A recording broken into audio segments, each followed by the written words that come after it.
আসসালামু আলাইকুম, welcome to mind orbit. তো একটা প্রশ্ন শিক্ষার্থীদের মনে অনেক বেশি ঘুরপাক করতেছে, যারা এসএসসি 26 ব্যাচ যারা আছে এদের একটা প্রশ্ন, স্যার রসায়নে আমাদের শর্ট সিলেবাসে যে অধ্যায়গুলো আছে এদের মধ্যে খনিজ জীবাশ্ম, যেটাকে আমরা জৈব রসায়ন বলে থাকি, জৈব রসায়ন এটা আমি স্কিপ করে ভালো কিছু করা আমার পক্ষে সম্ভব কিনা। তো আমি বলবো তুমি যদি একটু সিস্টেমেটিক্যালি চিন্তা করো, খুবই ভালোভাবে তোমাদের এসএসসিতে ফুল নম্বর তুমি গেইন করতে পারো এই অধ্যায়টি স্কিপ করে।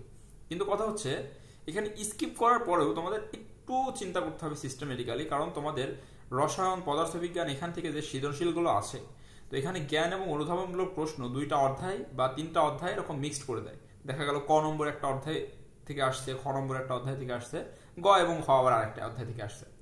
তো আমি যেটা বলবো সেটা হচ্ছে খনিজ জীবাশ্ম এই অধ্যায় থেকে তোমরা জাস্ট বোর্ডে আসা জ্ঞান এবং অনুধাবনমূলক প্রশ্নগুলো যদি পড়ো এবং বোর্ডে আসা এমসিকিউ গুলো যদি সলভ করো, আর বাকি যে অধ্যায়গুলো আছে এই অধ্যায়গুলো থেকে ম্যাথমেটিক্যাল প্রশ্ন যদি অ্যান্সার করতে পারো, যেমন তোমাদের তৃতীয় অধ্যায় আছে পদার্থের গঠন, চতুর্থ অধ্যায় আছে পর্যায় সারণী, পঞ্চম অধ্যায় আছে রাসায়নিক বিক্রিয়া, তারপর হচ্ছে মোল এবং মোলের ধারণা, রাসায়নিক গণনা, তারপর রাসায়নিক বিক্রিয়া, এই যে অধ্যায়গুলো আছে এই অধ্যায়গুলো থেকে মিনিমাম তিনটা সৃজনশীল হবে ম্যাথমেটিক্যাল।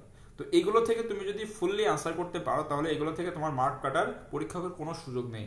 তো এইগুলো থেকে তোমরা ম্যাথমেটিক্যাল অধ্যায়গুলো থেকে যদি একটু বেশি আনসার করতে পারো এবং খনিজ জীবাশ্ম থেকে যদি জ্ঞান এবং অনুধাবনমূলক প্রশ্ন হয়, জ্ঞান এবং অনুধাবনমূলক প্রশ্ন জাস্ট বোর্ডের কোশ্চেনগুলো সলভ করে এমসিকিউ গুলো যদি সলভ করো, তাহলে আমার মনে হয় রসায়নে তোমরা পূর্ণ নম্বর পেতে পারো ইনশাল্লাহ। আসসালামু আলাইকুম।